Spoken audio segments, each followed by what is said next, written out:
यत्र नार्यस्त पूजन्ति रमन्ते तत्र देवता यस्त्रेतास्तु न पूजन्ते सर्वस्त्र फलाक्रिया। इसका अर्थ है जहाँ जहाँ नारियों का पूजन होता है वहाँ श्री हरि लक्ष्मी नारायण स्वयं विराजते हैं, और जहाँ भी नारियों का अपमान होता है वहाँ देवता भी निवास करना बंद कर देते हैं। लेकिन नारियां आजकल दो प्रकार की हैं। कैसी हैं? एक वंदनीय भी हैं, इनको समाज सम्मान करता है, और एक ऐसी भी हैं जिनको पुलिस पकड़ के ले जाती है। नारियों का सम्मान है, वो सम्मान इसलिए है इस भारत भूमि में सनातन धर्म में महिलाएं गरीबी अत्याचार सहकर भी अपने पति व्रत धर्म का पालन करने वाली रही हैं। जो महिलाएं गरीबी सहन करके भी पति द्वारा अत्याचार सहन करके भी पर पुरुष का संग नहीं करती हैं, वह महिलाएं पूजनीय हैं और वंदनीय हैं। उनके हाथों का भोग देवताओं भी लेते हैं। आज कलयुग के प्रभाव से कहना तो नहीं चाहिए, लेकिन वीडियो के माध्यम से हम इसलिए कह रहे हैं कि शायद कुछ कमियां होती हैं। सुबह का जो भूला होता है अगर शाम को लौट आए तो उसको भूला नहीं कहती। इस प्रकार पानी के बुलबुले की तरह मन में अगर गंदे विचार आते हैं तो स्वाभाविक है, कलयुग का असर है, क्योंकि प्रभु की माया है, बलवान है। लेकिन पानी के बुलबुले भी क्षणिक होते हैं, उसी तरह मन में क्षणिक विचार हैं, कोई दिक्कत नहीं, लेकिन बाद में अपने विचारों को बलवान बनाएं और पाप से बचें। तो दोस्तों, वही नारी वंदनीय है जो गरीबी में या धनवान रहकर अपने पतिव्रता धर्म का पालन करती हैं, अपने सतत पर आंच नहीं आने देती। लेकिन आजकल चाहे धनवान हो चाहे गरीब हो, कई महिलाएं एक एक दो दो चार चार पुरुषों से संग अलग से कर लेती। शादी से पहले ही नारियां व्यभिचारिणी हो जाती, पर पुरुषों का संग करती हैं, एक से अधिक पुरुषों का संग करती हैं, जिससे वो समाज में तो सम्मान खो ही देती हैं और कई पुलिस के हत्थे भी चढ़ जाती हैं।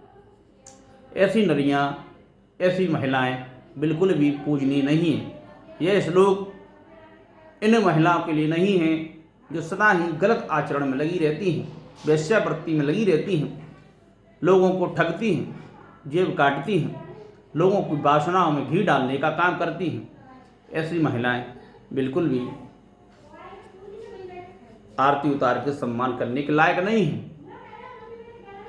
आदमी झूठा व्यवहार कर देता है, वो अलग चीज़ है।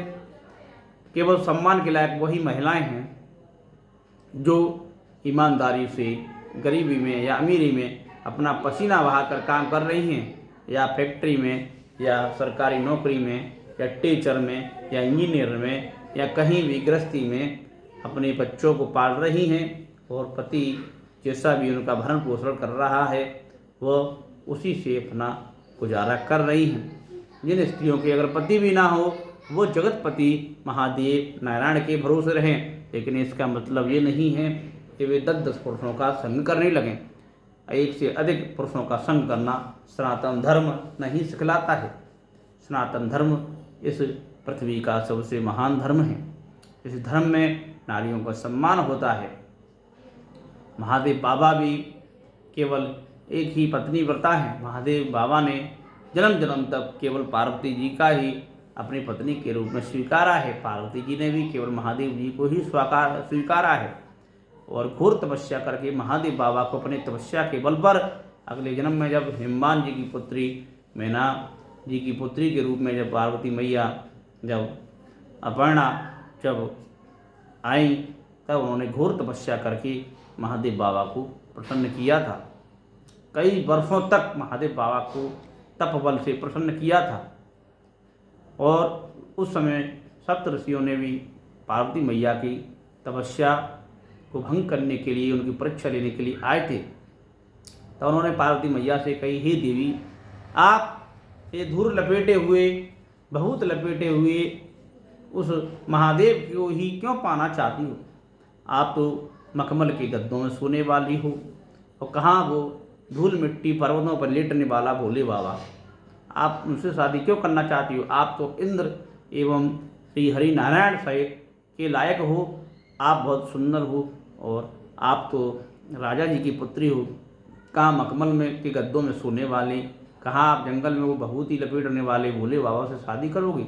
लेकिन उन्होंने, माता पार्वती ने यही कहा था कि मैं पूर्व जन्म में भी महादेव की थी, अगले जन्म में भी महादेव की हूँ, और हर जन्म में महादेव की ही रहूँगी। महादेव के अलावा अन्य किसी के बारे में सोचना भी मेरे लिए पाप है।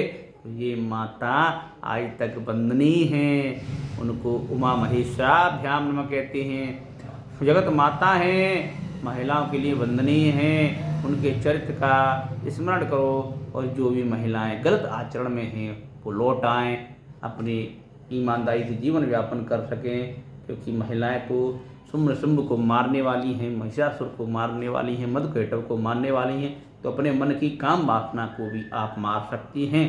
आप ही सरस्वती हैं, पूजनीय हैं। जब पूजने योग्य कार्य करेंगी तो, जबकि राक्षस ने जैसा काम किया था, तो शूर्पणखा के मन में भी जब काम वासना जागृत हो गई थी, राम जी के पास गई, राम जी ने छोड़ दिया, लेकिन लक्ष्मण जी के पास गई तो यहाँ से नाक काट दी। उस नाक का अर्थ ही है सम्मान, जो कलयुग में रामायण के माध्यम से तुलसीदास बाबा बता रहे हैं कि जो भी महिलाएं अपने पुरुष के अलावा या व्यभिचारिणी होने की मन में या वासना के अलावा अगर अन्य पुरुषों को देखती हैं, ताकती हैं, या उनकी घर गृहस्थी में उजाड़ने का कार्य करती हैं, या जो अन्य लड़कों का संग करती हैं, वो शूर्पणखा की ही तरह हैं। देखने में भले ही वो सुंदर हो, लेकिन अंदर से वो शूर्पणखा ही हैं। उनकी नाक यानी इज्जत आए ना तो कल कटना ही है। तुलसीदास महाराज जी रामायण के माध्यम से यह बात कह रहे हैं। अगर कोई महिला अपने आप में सही है, तो किसी भी पुरुष की इतनी हिम्मत नहीं है को महिलाओं पर आँख झाँक कर सके। महिलाओं की जूते में इतने दम है, आज कलयुग में इतने कानून है महिलाओं को कि पुरुष को देखने की तो हिम्मत क्या है, ताकेगा भी नहीं। तो केवल स्त्रियों को सम्मान के योग्य वही हैं जो गरीबी सहकर भी पर पुरुषों का संग नहीं करती हैं, जो धनवान हैं या नहीं हैं, सुंदर हैं या क्रूप है नहीं हैं, लेकिन कभी भी अपने मन में अपने पति के अलावा अन्य किसी के लिए वासना जिनके मन में जागृत नहीं होती है, केवल वही वंदनीय हैं, क्योंकि जगदम्बा भवानी हैं। गृहस्थ जीवन में ईमानदारी से जीवन व्यापन करने वाली, पति प्रथा धर्म का पालन करने वाली महिलाएं ही वंदनीय हैं। तो देवियों, सज्जनों, माताएं, बहनों, आप इस श्लोक को हमेशा बनाए रखें कि भैया नारी की पूजा जहाँ जहाँ होती है वहाँ माँ देवता वास करते हैं, लेकिन नारी नारी होना चाहिए, व्यभिचारी नारी नहीं होना चाहिए। ईमानदारी का जीवन व्यापन करना बहुत ही अच्छा है। आज समाज में आपने भी देखा होगा, वही ब्राह्मण पूजनीय हैं क्योंकि ईमानदारी से रह रहे हैं। लोगों को पता पड़ जाता है जो ब्राह्मण होकर भी दारू पीता है, शराब पीता है, व्यसन करता है, उस ब्राह्मण पर भी लोग कम ट्रस्ट करते हैं, वो भी वंदनीय नहीं है। तो हमारा वीडियो के माध्यम से यही कहना है कि भारत की नारी बहुत महान है, पति पितृ धर्म का पालन करने वाली हैं, पूजनीय हैं, वंदनीय हैं, लेकिन नारी से ज़्यादा नारी के आचरण पूजनीय हैं, नारी से ज़्यादा नारी के आचरण पूजनीय रहेंगे। और नारी से ज़्यादा मेरे भारत की बेटियों अपने माता पिता का सम्मान चाहती हो तो कभी भी भाग कर शादी नहीं करना चाहिए। माता पिता की आज्ञा से जो शादी करती हैं उनको जीवन में पछताना नहीं पड़ता है, लेकिन जो बेटियां माता पिता से छुप कर शादी करती हैं, लव मैरिज करती हैं, उनका घर बर्बाद हो जाता है। हवस की वासना में आप किसी को पसंद करती हो, ये जीवन की सबसे बड़ी गलती होती है। जो माता पिता अपना जीवन त्याग देते हैं उनको अच्छे बुरे की समझ होती है, लेकिन जो बच्चियां हैं युवावस्था में आते ही वही सोचने लगती हैं कि ये हमारा प्यार। लड़की आजकल होती हैं फ़ोन पर उल्लू बना के बात करती हैं, रात को 12-12 बजे तक बात करती हैं, उल्लू बनाते हैं। कई गुलाब का फूल दे के, कोई नकली नौटंकी करके उंगली काटते हैं, कटोरे लगाते हैं। ये सब बेवकूफ़ी वाली बातें होती हैं। अपने माता पिता से बढ़कर कोई नहीं होता है। माता पिता का कभी भी अपमान करने वाला कोई कार्य ना करें, माता पिता को प्रसन्न रखने वाला कार्य ही करें, सदा सुखी रहेंगे। तो जय हो। देश की माता बहन बेटियों को प्रणाम। जो ईमानदार हैं, पतिव्रता नारी हैं, उनको चरण वंदन।